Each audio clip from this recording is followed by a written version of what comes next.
Hey there! Welcome back to another Genshin Impact character review. Today, we're taking a look at Venti. And I don't think there's much to introduce here. You all know Venti, our favorite bard and Anemo Archon. He is very well known for his ceasing ability, and he is one of the most powerful units in Genshin, of course. Pretty, universally used in plenty of teams. And yeah, he is very useful and pretty easy to play and everything. Easy to build as well, kind of. So yeah, and of course, he's always fighting with Kazuha on who to pull for and who to use. Let's immediately get into his kit and talk about the difference between Kazuha and him and how to, which to choose perhaps. So, let's immediately start with attacks. Not much to say here, you're never gonna be using Venti's attacks anyways, but he's got some fine animations. He's one of the first units in Genshin actually. And, he's a bow character, he has some normal attacks, and then the charge attack is the infused Anemo arrow. Actually, the only thing to say about the attacks is that they kind of, he's one of the units that has, believable bow attacks, because, compared to someone like, Child, or even, the upcoming Yelan, they have their yeeting arrows, and you're like, this guy does not know how to use a bow. Well, Venti seems kind of believable, I have to say. But that's about it for attacks. There's not much here. The thing, though, about Venti's charge attacks is that they kind of, make me want to see a character, an Anemo character, that could perhaps use Anemo charge attacks with a bow. DPS, even, not support, necessarily. I don't know. What do you think about that? Of an Anemo DPS with bow charge attacks. I don't know, charging up the Anemo shot and then making a vortex, a mini vortex with every charge attack or something. I don't know. I think that's a nice idea that we could see. But yeah, moving on to skill, let's move along. So Venti's skill is pretty simple. He has a press and a hold version.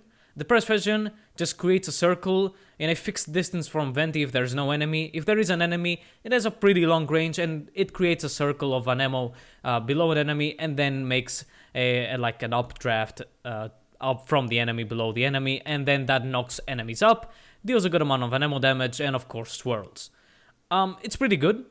It does have a pretty long range, and the particles do take a bit of time to travel to Venti, so you might want to use your ultimate after your E, just so that while the animation is going, Venti collects the particles so that you don't waste time. Although, really the main thing is that if you have some other buffs going on before Venti appears on the field, you would want to not waste any time on Venti because you want all of the buffs to carry on to your main DPS. But if Venti is the first one to go to start the chain to move to the DPS, losing 1 or 2 seconds in the Abyss ain't gonna hurt you that much unless you have, you barely get that 7-minute mark. But if you're, nice and capable of having 10 or more seconds extra on the clock, just wasting 1 for Venti to collect the particles from D isn't gonna hurt. And as for the hold version, Venti creates a big circle below him and around him and creates a big up current where it lifts enemies, deals more damage than the press version, but it does have a longer cooldown and the particles are no different. So for combat scenarios, you must never use the hold version unless you play some super weird Xiao plunging attack builds, which I don't think that exists really. But it's a good skill for exploration though. It creates the upcurrent that you can glide with, and it's very good again for exploration. But combat wise, just never use it. You're just wasting time really, and you're also wasting cooldowns. It has a significantly longer cooldown compared to the pressed version, and that matters a lot, of course, on your rotations. Let's move on to the burst though. The main thing about Venti, it's of course his well-known vortex. Venti shoots an arrow and a vortex appears at a fixed distance from Venti. This is very crucial, of course, so that you don't stick your face onto enemies and then fire the arrow, because you can actually miss. You need to have a bit of a distance from the enemies. And once you get used to it, it's very easy to, calculate where you should stand with before firing the ultimate. And yeah, it creates a huge vortex which sucks up enemies, deals anemo damage, and can be infused with an element to deal some extra elemental damage. It is very, very good. The big thing about it is that with Venti's second Ascension talent, you get battering from it. When the ultimate ends, Venti regenerates 15 energy, and also if the ultimate got infused with an element, you will also give 15 energy back to any character that had the same element. Like if you infused the ultimate with Cryo, any Cryo party member will get 15 energy back. They won't share it, they will all get 15 energy. And that is very big, and that is the big difference between Venti and Kazuha.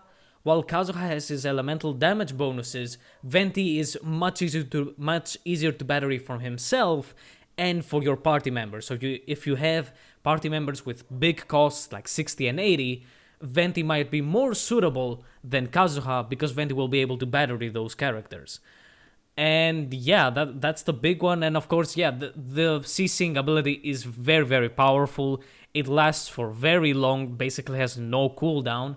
And the big thing is that you must level up Venti to at least level 80 because Venti will not CC enemies that are level 20 and above. So leveling him to 80 means that you can CC every enemy because the max level the enemies can get is 100. But to be honest, getting him to level 90 is the big one because Swirl does, it matters what level the character is. So you need to get him to level 90 for maximum Swirl damage.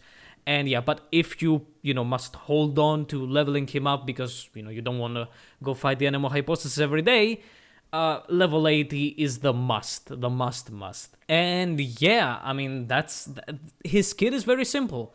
Pretty simple E, and the Vortex is the Vortex that everybody needs.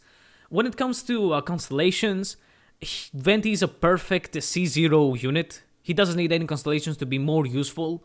I guess C3, where you get levels on the ultimate, is a big one, but it's not necessary at all. While Venti can deal more damage than Kazuha, it really doesn't matter because Swirl is the big thing dealing damage, of course, not the ultimate itself. And I mean, speaking of that, when it comes to talents, just level the ultimate and the skill, and even then they're not that needed, but it's good to have it leveled up. But the big constellation for Venti is his 6th constellation, and, that's kind of absurd, because you need lots and lots of money to get Venti to C6, but it is a powerful constellation. It provides shredding, Anemo shred to enemies affected by the Vortex, and then extra elemental shred depending on the infused element of the ultimate, which is very, very big. And yeah, but it's C6, of course. It's way too, you're in deep if you're going for C6. It's useful, but it's not worth it necessarily. And yeah, that's really is for the kit. A perfect C0 unit with some amazing CCing ability and good battering, which matters a lot. Then for artifacts, let's move on to that. You all know it's Viridescent Varaner, and there is no way to pick another one. The swirl damage that it gives, and of course the elemental shred that it gives, is just way too useful for Venti to skip, and you can't really do something about that. But you can kind of switch around a few main stats on your artifacts if you aren't getting elemental mastery stuff. Of course, the best build is all elemental mastery on your sands, on your goblet, on your circlet. For the sands, actually, if you're using an elemental mastery weapon, you can use an energy recharge sands, because even with like a full elemental mastery Venti might actually have a few energy recharge problems. You do want a bit of energy recharge even with the battering Ascension talent. Be careful of that. You want some substats to be energy recharge, or you want to use a weapon or a sands that is energy recharge. But yeah, that's one where you can get away with if you're using an elemental mastery weapon and you don't have an elemental mastery sands, or a second elemental mastery sands if you have multiple Anemo units. You can go with an energy recharge one. Although, of course, do make sure that energy recharge sands has elemental mastery as a substat. You must compensate through the substats for not having main stat Elemental Mastery. And the other one is that you can switch out the Goblet from Elemental Mastery to Anemo Damage.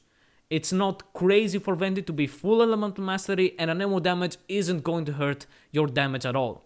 Compared to Kazuha, Venti is not Elemental Mastery dependent, because Kazuha needs as much Elemental Mastery in order to buff your team as much as he can because of his talent. But Venti and Elemental Mastery is just about swirl damage.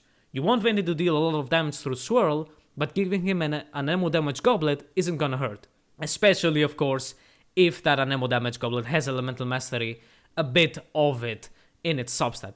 That is perfect if you don't have lots of Elemental Mastery Goblets, or if you just don't have an Elemental Mastery Goblet to give to Venti. If you're gonna run something like Energy Recharge and Anemo Damage, I would say that you're gonna need some very, very big Elemental Mastery rolls on your substats throughout your artifacts to compensate that you're not using at least 2 out of 3 artifacts with Elemental Mastery.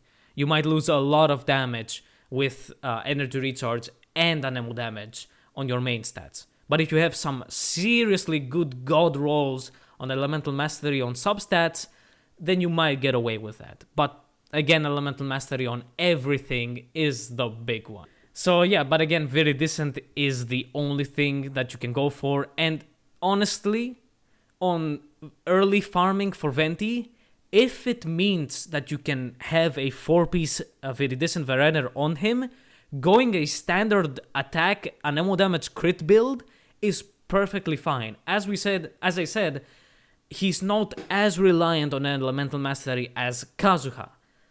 And just having the 4-piece Viridescent is better than having no set at all and having Venti with Elemental Mastery.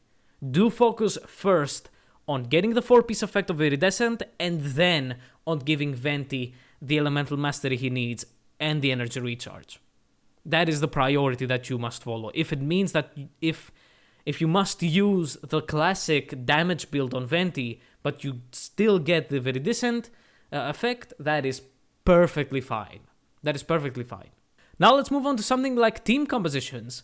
Well, Venti is very, very universal. He just fits into every team composition because his CCing ability and battering ability are just amazingly useful. He does have some team comps where he's very much needed, like Morgana, which is Mona, Ganyu, Diona, and Venti, because it helps with Ganyu grouping up the enemies and hitting the icicles, hitting multiple enemies with the icicles with Ganyu, and the Ayato that is now alongside Venti in the banners. He has the same ultimate with Ganyu, so Venti is a very much useful character to have in an Ayato team composition. I use Venti with Ayato, and he just deletes enemies completely. And yeah, like, again, his grouping ability is so useful that he just fits into any team composition. I guess something except for Hutao and Yoimiya, who are very single target based, will not really take advantage of Venti's CCing ability. So I guess that those are the only teams that really wouldn't see much use from Venti.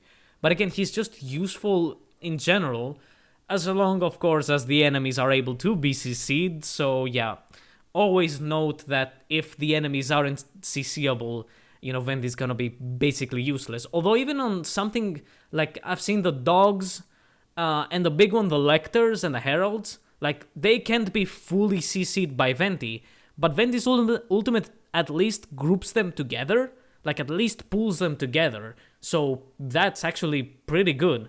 Like against the Pyro Lectors that are in the Abyss, or the two Lectors and the Herald that are in the Abyss right now, Venti's ultimate will bring them together at least, so that you can easily deal your damage, again, grouped. And of course, swirling does destroy the Herald and Lector shields quite quickly, so that's still good.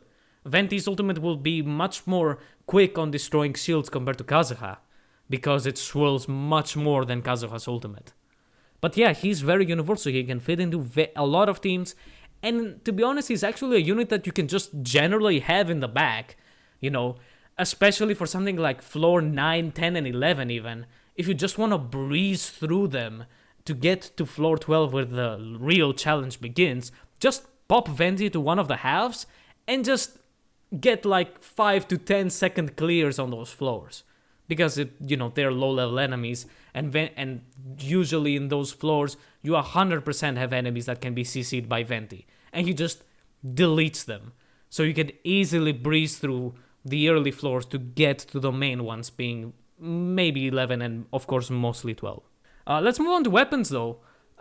Because Venti is not a damage bow character, plenty of the weapons and the bows just get shot away because you need mostly elemental mastery and energy recharge bows. For early game, like 3-star weapons, if you must use a good weapon on him, I guess the Raven Bow is the best one because it has elemental mastery.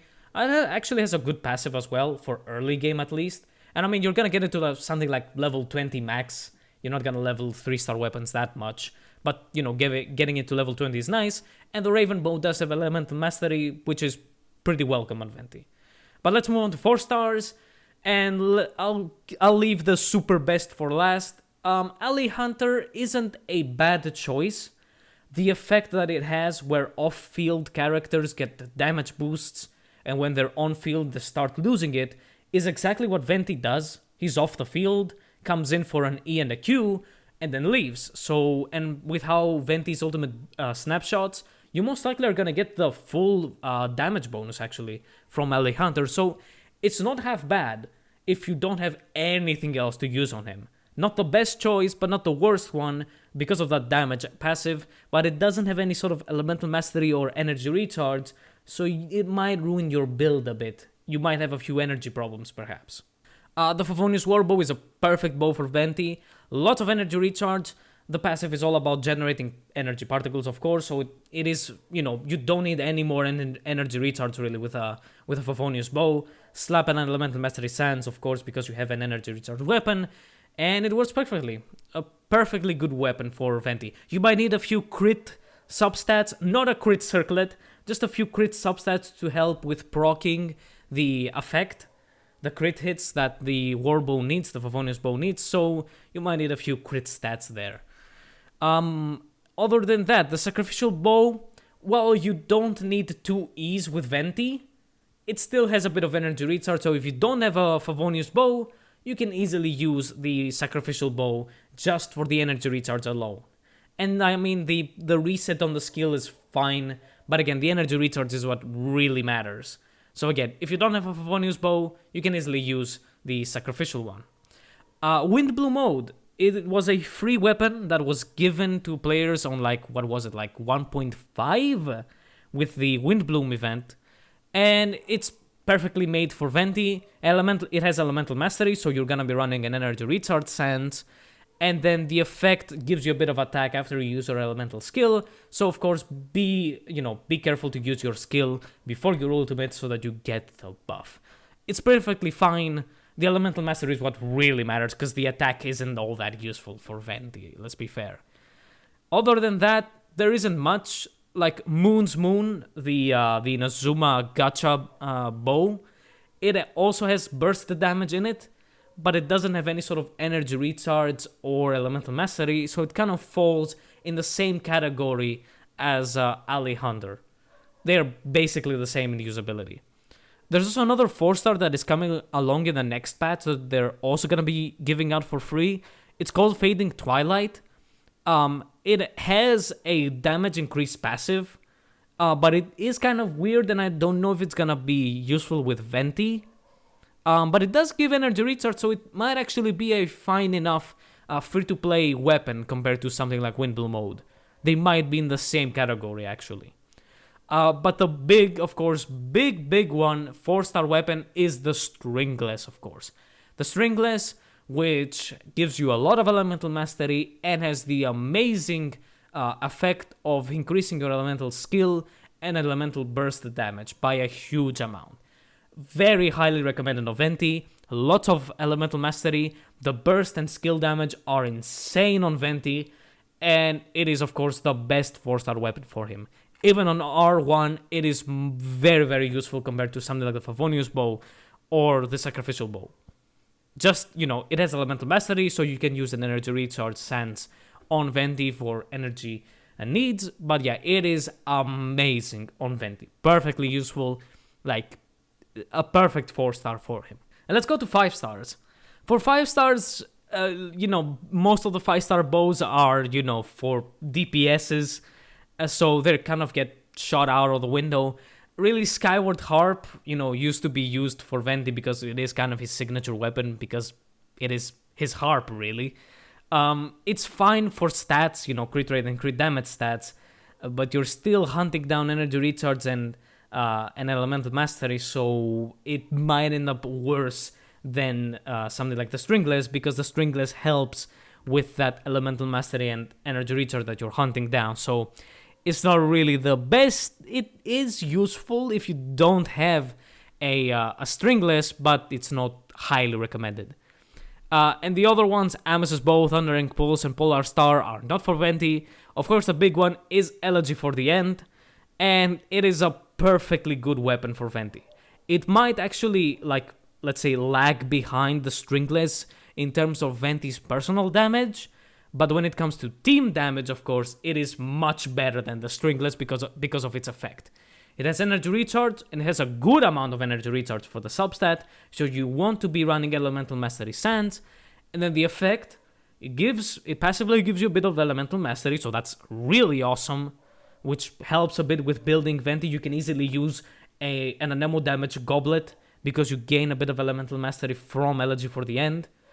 And then the effect, of course, is that if you trigger a reaction, you get the stacks, and then at 4 stacks, you buff your party with 100 Elemental Mastery and 20% attack at R1. Perfect for team damage building, team damage, upping, buffing. So yeah, it is a perfectly good weapon. It is very much contested with Stringless. You either give Venti more personal damage, or you give your team more damage. When it comes to something like the Morgana teams and Ayato teams maybe, and basically everything, Elegy for the End is extremely good.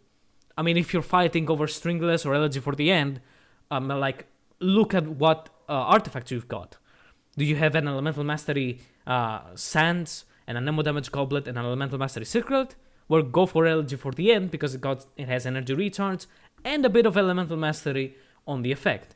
But if you have a good energy recharge Sands, then Stringless might be better, because it gives Elemental Mastery. It gives you back the Elemental Mastery that you are missing out from that Sands. And that's about it, really. Not that many weapons, but, Favonius bows are easily accessible, let's be fair. Stringless, of course, is pretty fine to get, not necessarily, but it's cool. There's Windblow mode, and that new 4-star bow that it's gonna be giving in the next patch could perhaps be finally useful for Venti. And I mean, if you rolled in this banner for Haran, or you're a Hu Tao, you pulled on the Homa banner back in November, you have an Elegy for the End, most likely, just like me, and that's why I pulled Venti. So yeah, that is it for Venti. Very universal, of course, well known, as we said, for his ceasing ability, and just an all-around good unit to just have. Perfectly good for overworld exploration when you need that updraft that he creates, and I mean, also very useful for those Inazuma daily commissions with the Electro-Folk that you need an Anemo for. I mean, Venti's bow shots and his E are so good for dealing with him, and he saved me a lot from switching to Xiao and waiting 10 seconds for another re on those commissions. I hate those. And that's about it. Next up is most likely gonna be Yunjin, actually, because I want to do a video on her. For Ayato, though, who is the big one you're waiting for, there's a discovery that has been made about the new set, Echoes of an Offering, where it isn't doing what we predicted it to. It doesn't necessarily seem like a bug, but there's a few speculations about the proc chance of Echoes of an Offering that has made has put a question mark on how useful it actually is. So I'm gonna be waiting a bit on the verdict on how good Echoes of an Offering actually is, and then we're making the Ayato video. But you can easily look forward to the Yunjin review coming up next. Seeing you in another video. Goodbye.